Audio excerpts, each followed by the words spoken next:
They were the same statues, rich in form, in attraction, and posy, with the eyes of fascination, smiles of love, and bright and flowing hair. They were Phryne, Cleopatra, Messalina, those three celebrated courtesans. Then among them glided a pure ray, like a Christian angel in the midst of Olympus. One of those chaste figures, those calm shadows, those soft visions, which seemed to veil its virgin brow before these marble wantons. Then the three statues advanced toward him with looks of love, and approached the couch on which he was reposing, their feet hidden in their long white tunics, their throats bare, hair flowing like waves, and assuming attitudes which the gods could not resist, but which saints withstood, and looks inflexible and ardent like those with which the serpent charms the bird. Then he gave way before looks that held him in a torturing grasp, and delighted his senses with a voluptuous kiss. It seemed to Franz that he closed his eyes, and in a last look about him saw the vision of modesty completely veiled, and then followed a dream of passion, like that promised by the prophet to the elect. Lips of stone turned to flame, breasts of ice became like heated lava, so that to Franz, yielding for the first time to the sway of the drug, love was a sorrow, and voluptuousness a torture, as burning mouths were pressed to his thirsty lips, and he was held in cool serpent-like embraces. The more he strove against this unhallowed passion, the more his senses yielded to its thrall. And at length, weary of a struggle that taxed his very soul, he gave way and sank back breathless and exhausted beneath the kisses of these marble goddesses and the enchantment of his marvelous dream. I don't think I'm wrong in saying that Franz's trip has just taken a turn. I don't think I'm way off base by saying that the idea of statues coming toward me, even in the form of seductresses, would be a comforting or exciting situation. Franz is essentially experiencing pain, pleasure as pain. I mean, this is almost a Clive Barker concept here. This is, the three statues of the seductresses are essentially Cenobites from Hellraiser saying, "We have such sights to show you. We'll tear your soul apart. No tears, please, is a waste of good suffering." That the idea that pain and pleasure might go hand in hand, but I don't think Franz is of that school here, because that idea of re-entering Monte Cristo, like a kiss, like a gentle little kiss on his forehead, like a gentle little kiss on the forehead of a tiny little kitten that is slowly falling asleep.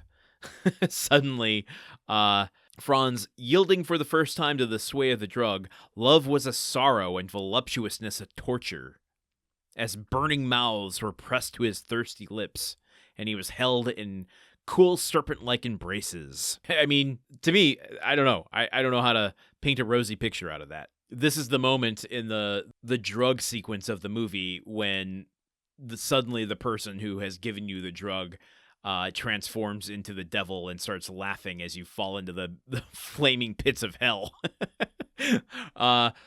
So, I mean, listen, I realize that's my reference and not Dumas' reference, so I'm going to try to separate that image from my perception of Dante moving forward, but my God. And we're ending a chapter in a dream sequence, essentially. That seems like an odd choice. Where in the world are we going to start chapter 32? I am very unmoored. But luckily, only have to wait till tomorrow to get my bearings again, because we don't take a day off here. Is there anything I want to say to wrap up this chapter? We've been through a lot, folks. Chapter 31 has been a milestone here on the Countdown of Monte Cristo. We celebrated a 1-year anniversary.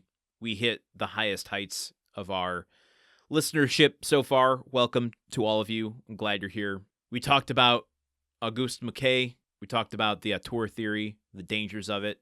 We talked about romanticism. We got a little more insight into the serialization of stories. My God, where were we before chapter 31? I don't know.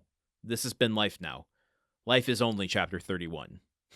Maybe tomorrow we start the next episode and it's just right back to the beginning of chapter 31. We are in a Groundhog Day scenario.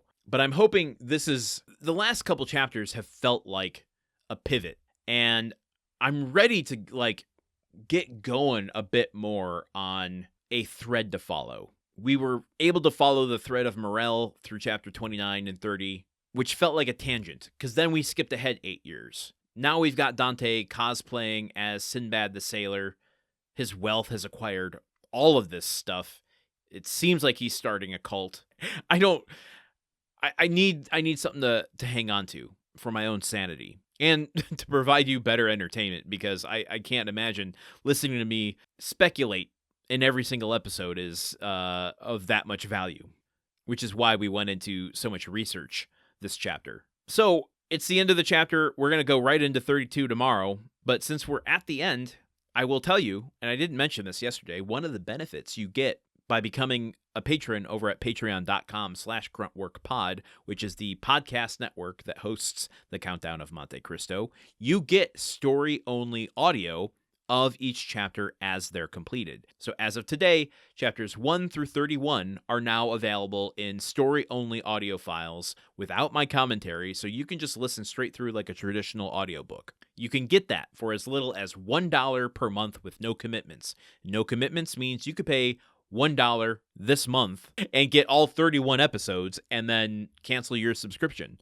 I'm not here to tell you how to do that. You can do that. I don't mind if you do that. $1 is $1. That's 3 cents per episode. And as I mentioned yesterday, if you are interested in my other show, Odyssey, where we are reading one page of Homer's The Odyssey every day, that $1 can support both shows. You can choose to get everything the podcast network has to offer for the same price. We're not here to make a buck. We just want to cover our costs so that we can continue to put stuff out into the world. Your contributions also go to helping make these shows ad-free, except for the slight unobtrusive ads we do for the other shows on the network. And honestly, without your contributions, the shows couldn't exist. We are paying this out of our pocket every month because we love to do it. And long-term, that's not financially feasible. So your contributions are essential to keeping all of these shows up and going, not only for the lifespan of when we're recording and publishing them, but for the legacy, keeping them up after they're over. You can also help to get the word out by rating and reviewing this show on Apple Podcasts, on Spotify, subscribe, comment on YouTube, because that goes to getting this into the algorithm and making it show up in those For You sections on different apps. Get the show recommended to others by helping us get into the algorithm. You can bypass that if you wanted to recommend the show directly to someone. Send them the website, send them the main feed, send them a specific episode. Tell them that they might enjoy this story, this journey that we're on. And that goes a much longer way. It's much more effective to get someone to actually listen. Lastly, as I say all the time, I want to hear from you in our Discord. It is free for absolutely anybody. The link is in today's show notes. We talk about each chapter as it comes along. We talk about the book as a whole. We talk about other books. We talk about the podcast. I want to hear from you. You can tell me what kind of bonus content you want if you are a Patreon subscriber. You can tell me how the show is going. Someone gave me a very good technical note recently, and I had to adjust some levels. So if you see an increase in the quality of the audio, you can thank the person that left a comment over in Discord. It's a way to just reach out to me and I can reach out to you and we can all create an awesome community together. So with that, let's go into chapter 32. I want to make chapter 32's episodes a little bit shorter, mostly because it's a very short chapter. So join me here tomorrow as we go right into chapter 32. Until then, okay, goodbye. The Countdown of Monte Cristo is part of the Gruntwork Podcast Network. This show is produced, edited, and hosted by Landon Solano. The original text of The Count of Monte Cristo by Alexandre Dumas. Theme song by Magic Solo. If you want to support the show and others like it, visit patreon.com/gruntworkpod. Thank you for listening. See you tomorrow.